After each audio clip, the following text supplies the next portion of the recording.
West Indies first innings 146 রানে all out, মাত্র 146 রানে অল আউট ওয়েস্ট ইন্ডিজের ফার্স্ট ইনিংস। তাদের 146 রানে আটকে দেওয়ার একমাত্র যে বোলিংটা সেটা হচ্ছে বাংলাদেশের নাহিদ রানা।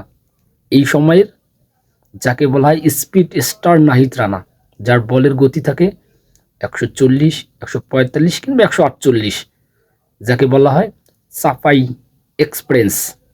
সে কিন্তু প্রথমবারের মতো টেস্টে 5টা উইকেট তুলে নেয় সেই স্বাগতিক ওয়েস্ট ইন্ডিজের বিপক্ষে।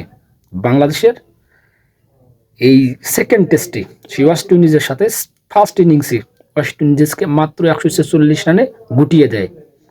আর তার আগে বাংলাদেশের ফার্স্ট ইনিংস তারাও কিন্তু মাত্র 164 রানে অল আউট হয়ে যায়।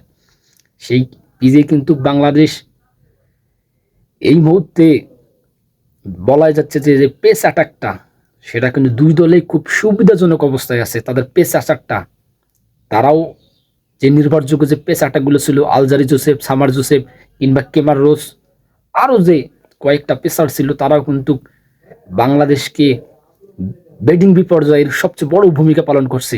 ঠিক সেভাবেই কিন্তু বাংলাদেশের যে পেস অ্যাটাক বা পেস ইউনিটটা আছে নাহিদ রানা কিংবা হাসান মাহমুদ কিংবা তাসকিন আহমেদ, তারাও কিন্তু এই মুহূর্তে দুরন্ত পেসটা দিতেছে বাংলাদেশের সেই অ্যাগেনস্ট ওয়েস্ট ইন্ডিজের ফার্স্ট ইনিংস।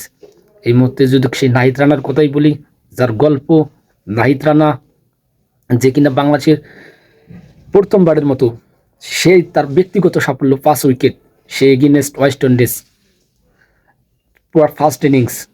সেই নাহিদ রানা যার গতি, যার ঝড়, যার স্পিড, সে কিন্তু সেই চাপাই নবাবগঞ্জ এক্সপিরিয়েন্স বাংলাদেশের আগামীর যে স্পিড স্টার যাকে বলা যায় সেই হচ্ছে কিন্তু নাহিদ রানা, যার উচ্চতা মোটামুটি 6 ফুট প্লাস।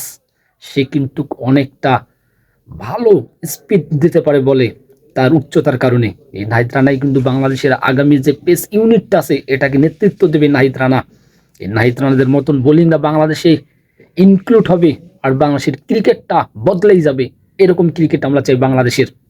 শুভকামনা বাংলাদেশ সেকেন্ড টেস্ট সেই ওয়েস্ট ইন্ডিজেতে, শুভকামনা থাকবে বাংলাদেশের জয়টা বাংলাদেশেরই হোক।